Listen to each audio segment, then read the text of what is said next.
In the depths of the Pacific Ocean lays an entity deep in ancient slumber within the sunken city of R'lyeh. Although locked away within a massive sarcophagus of cyclopean architecture, this being dreams of prophetic visions far beyond our human comprehension. His knowledge and understanding of the cosmos and the unspeakable and terrible outer gods that lie within its fabric would splinter the mind with just a mere whisper of its mention.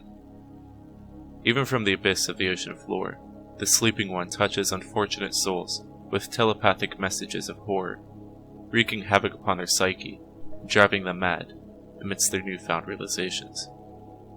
Although few know of his name, all are at the mercy of his influence. This harbinger of terror and Earth's inevitable destruction is none other than the Great Old One Cthulhu. To simply seek knowledge of the Great Dreamer is a dangerous endeavor in itself. The degenerate and bloodthirsty beings that make up the Cthulhu cult are found in an alarmingly high number of locations throughout the world, practicing their unholy rites right beneath the view of their more civilized and far more naive counterparts. The first discovered Cthulhu cult was found in the swamps of New Orleans during the year of 1902, amidst a dark ritual performed by a rogue voodoo tribe. Before the police began their raid of the camp, it was observed that the willing participants of this forbidden ceremony were all adult males. Women and children were apparently a sacrifice for some unknown and dark power, and as the men danced amidst great bellows of roaring fire, the hapless victims vanished inexplicably, with no trace to be found. During this disturbing rite, the participants shouted some utterly guttural and unintelligible chant over and over. As the authorities closed in, they could not decipher its meaning, but recognized it was spoken in some unworldly language, its syllables clearly not designed for the human tongue. After the police commenced their assault, which resulted in the deaths of 5 cultists and the rest of 47, they quickly began interrogation in hopes to find some rational explanation to what they had witnessed. Eventually, it was learned that these cultists were worshipping the entities they called the Great Old Ones, who were waiting to herald the return of the one known as Cthulhu, as represented in a stone statue of a strange creature that they possessed. When questioned further, they merely reiterated the horrid chant spoken earlier. mglw'nafh, Cthulhu R'lyeh, wgah'nagl. In his house at R'lyeh, dead Cthulhu waits dreaming. The assistance of several archaeology and anthropological experts was used after this questioning, and one of the professors claimed that traces of similar practices were found in a banished Eskimo tribe far to the north. Over the following years, either by unfortunate happenstance or suicidal investigation, several other Cthulhu cults were found across the world, from druidic ceremonies in Greenland to the nomads of Arabia, from exiled tribes of Hawaii, even to the concrete jungles of cities like New York. One of the most concerning aspects of these cults is that there are some that include a massive diversity of the most unlikely of members, ranging from all different sorts of cultures, classes, and nationalities, all of whom set aside their trivial and earthly differences in the name of a nigh unspoken and unfathomable power.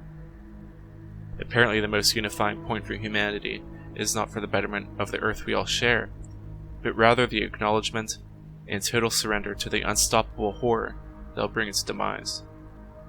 The deliberate secrecy of these gatherings and the unthinkable consequences for those who were caught with its discovery means that more of these cults definitely exist, even past the knowledge of the most elite and trusted of investigators. The forbidden knowledge of Cthulhu and its origins is fragmented across several sources and accounts. The cursed book known as the Necronomicon only contains a mere fraction of Cthulhu's history, and it seems the rest of what is supposedly known has been burned into the minds of those whom we would deem as madmen or psychopaths. These records tell that Cthulhu did not originate on this planet, but rather from a faraway world called Soule, located in an unknown universe of the 23rd Nebula. Cthulhu's arrival to this planet predates life itself, far beyond even the first union of simple amino acids, the building blocks we would later be built from. Cthulhu had brought with him several of his hellish offspring, whom are but a fraction of his power, yet still unfathomable to us, as well as his lesser spawn, known as the Cthulhu R'lyeh. Upon his first arrival, Cthulhu met resistance from the most cryptic and terrible powers. For the sake of organization, I will save the details of this horribly titanic war for another time. What you should know now is that Cthulhu managed to find a place of power for himself here, and for hundreds of millions of years, reigned freely amidst the planet. In the most secluded part of the Pacific Ocean, he erected a massive city of cyclopean madness known as R'lyeh, which served as his throne upon the world. After millions of years, Cthulhu was challenged by a much more powerful and sinister force.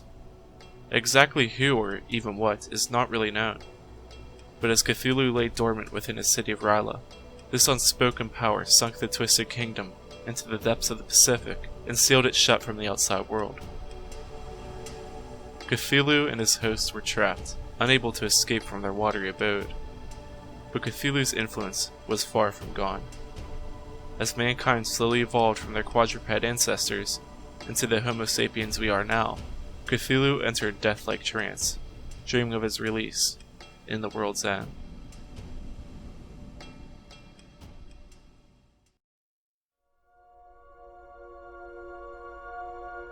Fueled by the fear and dread of mankind, Cthulhu sends his maddening visions into the minds of unfortunate souls.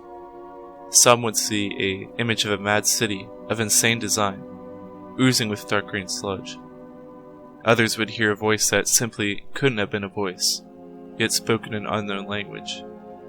There are some who just become overtaken by the most unrelenting sense of dread and terror, as if they had been gifted with the knowledge of an incalculable and unassailable evil that will soon rip life from this world. These victims are never the same, their sanity shattered by the incomprehensiveness of what they had witnessed. In their slumber, they scream chants of forbidden arts into the night, or obsessively begin crafting idols of twisted features, only to awaken at horror at what they created. Some leap from their windows in absolute agony, and others simply die in horrible convulsions. It is said that Cthulhu's impact upon the human condition is so deep-rooted that he is the one whom first manifested feelings of fear and panic among our helpless species. But the Great Old One is not content with just tormenting us from afar. When the stars are right, his city will rise from the ocean floor, and Cthulhu will be freed from his sarcophagus of stone, once again given free reign over our sorry planet. Already he has been given some instances of brief respite from his imprisonment, and only by some unknown and invisible bind to R'lyeh has he spared our world. How this fact is known at all, even by the smallest and forlorn of demographics, is due to the misadventures of a trading vessel, which tripped upon the city as it emerged from one of its millennial-old slumbers. Simultaneously enamored and horrified by its architecture of senseless and titanic geometry, they set foot upon its unholy stone, and eventually came to a massive panel of enormous proportions. They treaded carefully upon the inhuman masonry, and as they gazed upon the monolithic doorway, it slowly slid open. What the deranged Cthulhu cult had attempted to achieve through thousands of years of design, the pitifully ignorant and utterly doomed sailors had achieved by total accident. I will spare the grim details of the story for you to read about on your own, if you choose. Cthulhu is often referenced as a water elemental, and likely was first attracted to our planet due to the abundance of oceans Earth possesses. He is a creature of titanic proportions that shares the features of an anthropoid, a dragon, and an octopus in a terribly twisted display of nonsensical biology. His facial tentacles are just as effective as capturing prey as his massive talons, and his wings carry him through flight. Exactly by what terrible means he would destroy our world is not known, but given his indomitable telepathic powers and his faraway origins, I'd imagine we know almost nothing of the terrible arsenal he wields. Those who have set foot upon R'lyeh, and have been close enough to Cthulhu, found themselves warped and killed in the most unthinkable fashions. There is one known instance of a man falling to his death upon an acute and shallow corner, as if it were a vast canyon. Stairways which seem to lead to safety will inexplicably loop upon themselves, trapping the victim forever in an endless and maddening cycle of infinity. It's sickening to think that there are likely molecules upon R'lyeh that are so unstable, to simply graze one would rip a man inside out and upon himself in a stomach-wrenching display. Time and laws of physics are mere playthings to the great slumberer, so much that he can reform himself as he wishes, and change the building blocks of reality as he wishes. To think that no man has witnessed him even give a casual drop of effort into bringing his true power to bear is a frightening thought. But despite all the terrible details that relate to you, and even the abundance of specifics I have decided to leave out, I have yet to tell you the most horrifying fact about the Great Old One Cthulhu. As Cthulhu totally evades our meager human comprehension, Cthulhu himself is unable to comprehend the dark powers that go universes beyond even his own command of reality. He is but a high priest of the Great Old Ones, a mere fraction of the power of the esoteric and unknowable outer gods that lie within the fabric of existence. He is one of the weakest of gods spoken of in the Necronomicon. It was only through a twisted union of the outer gods that Cthulhu even came to exist. The monstrosities Yog-Sothoth and Shub-Niggurath were the two that conceived Nug, the god of ghouls, whom would later himself spawn Cthulhu. These beings also desired to raven across and consume our world. To think that Cthulhu himself is ignorant to their ways leaves humanity even more hopeless in the face of which it cannot possibly ever know. In the face of these ancient horrors of cosmic dominance, our world's death at the hands of Cthulhu would likely be a merciful end. It almost makes one sympathetic to the Cthulhu cults. Maybe they are saving us in a sense, shielding us from an infinite horror by heralding in a lesser one, as blasphemous and treacherous such a thought is. Regardless, as a human race, all we can do is hope that we meet our own natural end before these dark powers descend and expose upon us a terror that this plane of reality has not yet witnessed.